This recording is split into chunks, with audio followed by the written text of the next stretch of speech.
Bonjour à vous toutes et bonjour à vous tous, bienvenue sur Guidank. On se retrouve aujourd'hui le 16 juillet pour regarder les énergies qui nous accompagnent, ce que on peut retenir. Un mot, un petit signe, n'importe.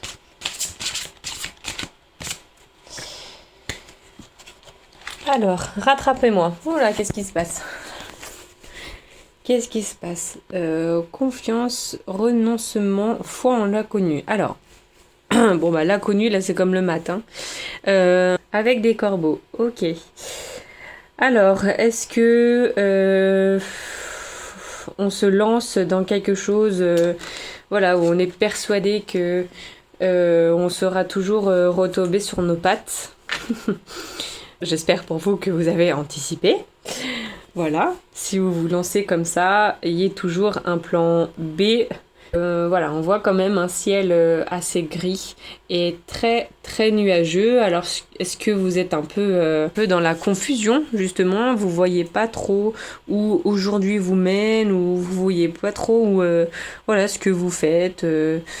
Pourquoi ça avance pas? Pourquoi justement vous avez l'impression d'avoir ce besoin énorme en air?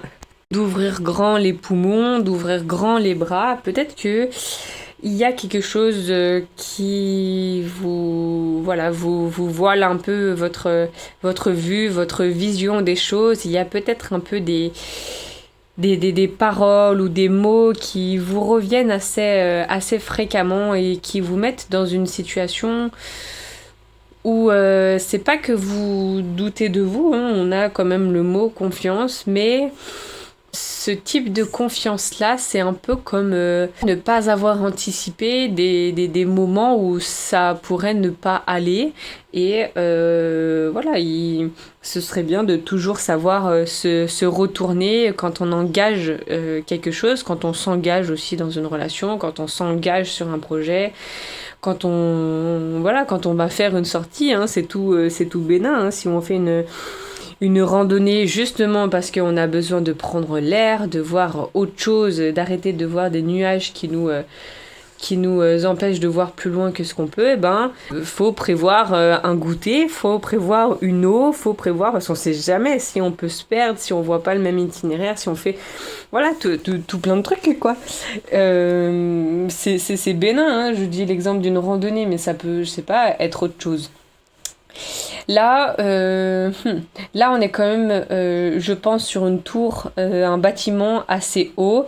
Et là, on tient plus, on tient plus rien de physique, hein. On voit même que le dernier pied est quand même levé, donc elle a sauté. C'est comme je disais l'arcane du mat. Alors oui, c'est bien, on plonge et tout ça, on regarde pas qu'il y a le vide et tout ça, et puis rattrapez-moi en gros titre, rattrapez-moi, d'accord, mais à qui est-ce que vous faites confiance comme ça, quoi? Alors, d'accord, ce sont des corbeaux, des animaux totems et tout ça, on peut faire confiance, c'est l'intuition, notre première intuition est assez, voilà, quand on capte les choses, quand on sait que à plusieurs moments, on a eu vraiment des validations que quand on a pensé la chose, vraiment ça s'est réalisé et tout ça.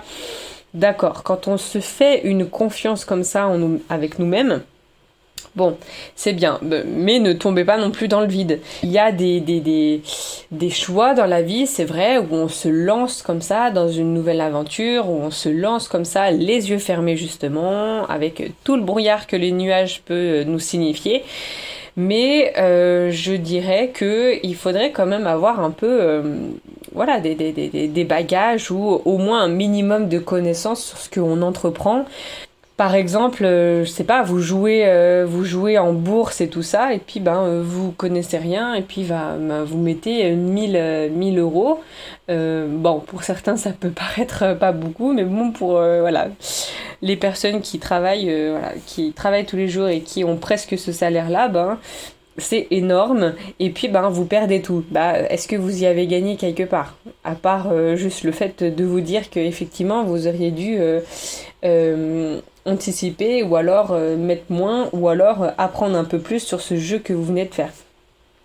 Il y a quand on s'engage dans des choses comme ça, donc aussi aussi haut, avec peut-être, je pense, autant de responsabilités, parce que là, on voit que c'est juste la femme, mais ça engage aussi les animaux qui la retiennent, les animaux, vous voyez, c'est symbolique.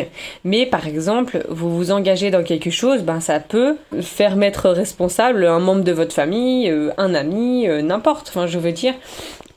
à moins que vous soyez totalement seul, et complètement excentré dans une forêt tellement perdue, avec zéro réseau, que déjà vous pouvez même pas écouter cette guidance-là, mais en plus de ça, personne du tout vous retrouvera ou alors ne vous connaît, là vous engagez personne. Mais, vous voyez où je veux en venir. Il y aura toujours quelque chose, quand vous faites les choses, même si c'est que pour vous, il y a soit un retour qui peut vous arriver à vous tout simplement si vous avez engagé personne, ou alors engager d'autres personnes. Et puis là, c'est ce qu'on voit avec tous ces corbeaux-là. Alors, effectivement, on peut le prendre dans un autre sens. Est-ce que tous ces corbeaux-là, c'est toutes des personnes qui vous empêchaient, qui vous tiraient et tout ça et qui sans cesse, en étant noir, puis une robe noire également, vous faisait penser de façon négative les choses, ou négative vos envies d'aller de l'avant. Mais il y a un côté positif dans ces pensées négatives scorpions, je dirais, c'est qu'il y a toujours cette remise en question. Et c'est bien cette remise en question, parce que on va pas sauter comme ça en tant que bélier, vous voyez. On va réfléchir d'abord, et puis on va réfléchir et encore réfléchir. Donc effectivement, peut-être que il y a eu des réflexions, il y a eu des réflexions dans le sens, on réfléchit très très profondément à ce qu'on peut faire et ce que ça va engendrer. Et puis là, il y a une envie de faire le grand saut, de voir ce que ça va donner. Mais peut-être qu'on n'a pas tout anticipé. On voit que les corbeaux, ils perdent presque leurs plumes. Vous vous lancez peut-être dans le vide ou dans quelque chose à cœur ouvert. Sans peut-être forcément voir toutes les responsabilités ou tout ce que ça pourra engendrer. Alors d'accord, on ne sait jamais tout, vraiment, dans toute la vie et sur combien de temps et d'années ce que ça va pouvoir engendrer, mais peut-être qu'à court terme ici, et puis là on le voit parce qu'elle vient juste de sauter, c'est à court terme, on peut encore réfléchir et se poser sur ce qu'on veut faire. Bon. Il faut des jours comme ça.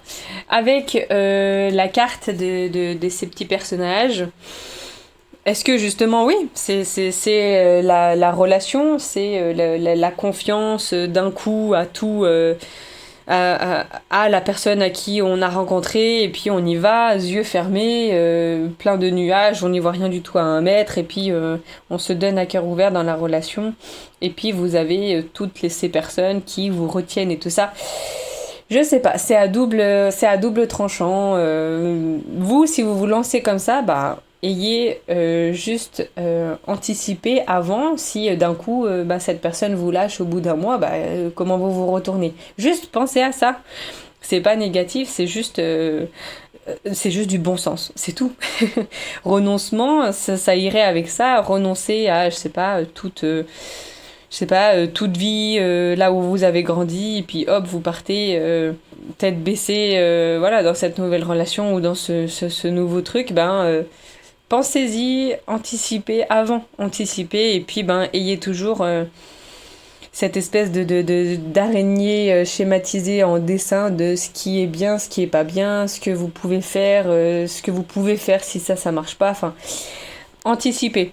Si vous avez des choses à faire, et puis si vous avez simplement, comme cette carte peut nous faire voir aussi, des énergies un peu négatives ou des pensées un peu négatives, soufflez, posez-vous, allez marcher, ou faites quelque chose d'assez ressourçant et surtout de connecté à la terre, allez jardiner, allez vous balader pieds nus, puis enlevez tous ces trucs négatifs, et puis baladez-vous avec un petit carnet de façon à noter et barrer ce que vous voulez ou ce que vous voulez plus en vous. Voilà pour les énergies du jour. Je vous laisse avec ces mots. J'espère que ça va pouvoir vous aider. Et je vous souhaite une toute bonne journée et je vous retrouve demain pour une prochaine guidance. Ciao, ciao!